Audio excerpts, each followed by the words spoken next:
दर्शकों को राधे राधे। मित्रों, एकादशी की श्रृंखला में अभी हम जो कथा करने जा रहे हैं वो कामदा एकादशी है।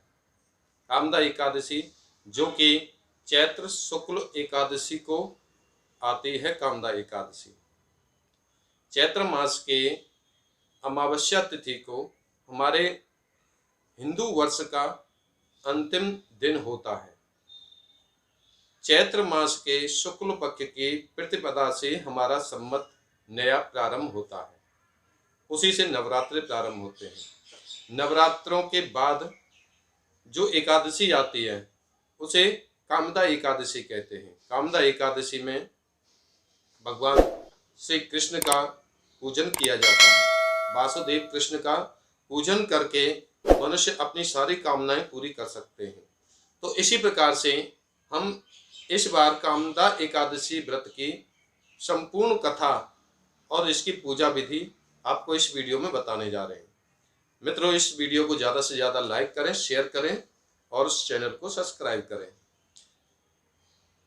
इस एकादशी में गरीबों को दान देने का विशेष महत्व बताया गया है। पुलकित मन से भगवान श्री कृष्ण को कोटि कोटि नमन करने के बाद धर्मराज युधिष्ठिर ने भगवान श्री कृष्ण से प्रार्थना की कि हे महाराज, अब मेरी इच्छा चैत्र मास के शुक्ल पक्ष की एकादशी के नाम, महात्म्य, पूजा विधान आदि के बारे में विस्तार पूर्वक जानने की है। तब भगवान श्री कृष्ण ने कहा कि हे राजन, यही प्रश्न एक बार महाराज दिलीप ने महर्षि वशिष्ठ से पूछा था। तब महर्षि वशिष्ठ ने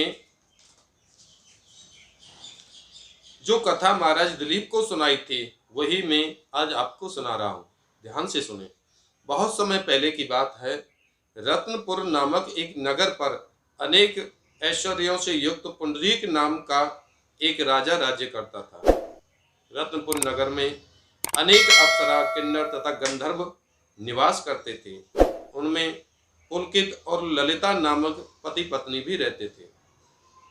उन दोनों में अत्यंत स्नेह था।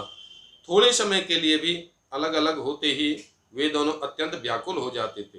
एक समय पुंडरीक की सभा में अन्य गंधर्वों के सहित ललित भी गाना गा रहा था। गाते गाते उसको अपनी प्रियतम ललिता का ध्यान आ गया। इससे ध्यान भंग हो गया और गायन का स्वरूप बिगड़ गया। ललित के मन में भाव जानकर कर्कोटक नामक नाग ने पदभंग होने का कारण राजा से कह दिया। तब पुंडरीक ने क्रोधपूर्वक कहा कि तू मेरे सामने गाता हुआ अपनी स्त्री का स्मरण कर रहा है, अतः तू कच्चा मांस और मनुष्यों को खाने वाला राक्षस बनकर अपने किए कर्म का फल भोग।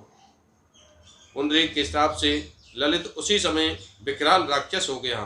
उसका मुख अत्यंत भयंकर, नेत्र सूर्य और चंद्रमा की तरह प्रदीप्त तथा मुख से अग्नि निकलने लगी।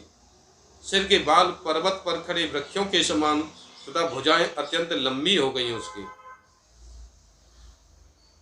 इस प्रकार उसका शरीर 8 योजन लंबा हो गया।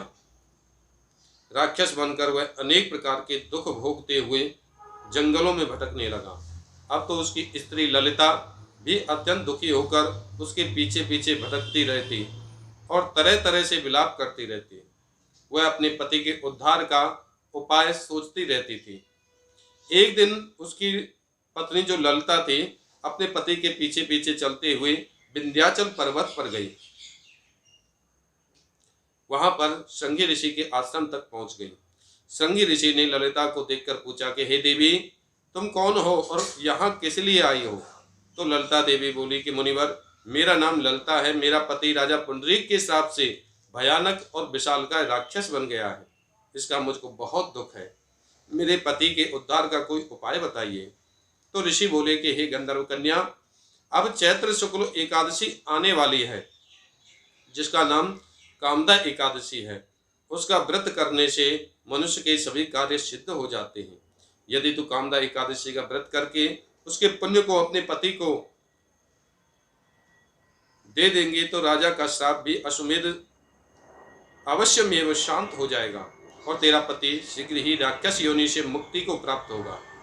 चैत्र शुक्ल एकादशी कामदा आने पर ललिता ने व्रत किया और द्वादशी को ब्राह्मणों के सामने अपने व्रत का फल अपने पति को देते हुए भगवान से प्रार्थना करने लगी कि हे प्रभु, मैंने जो यह व्रत किया है इसका फल मेरे पतिदेव को प्राप्त हो, इससे वह राक्षस योनि से मुक्त हो जाएगा।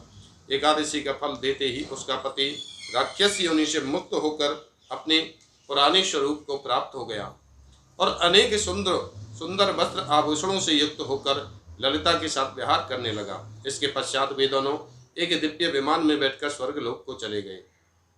वशिष्ठ मुनि ने आगे कहा कि हे राजन, इस व्रत को विधि पूर्वक करने से समस्त पापों का नाश हो जाता है तथा राक्षस आदि योनि भी छूट जाती है।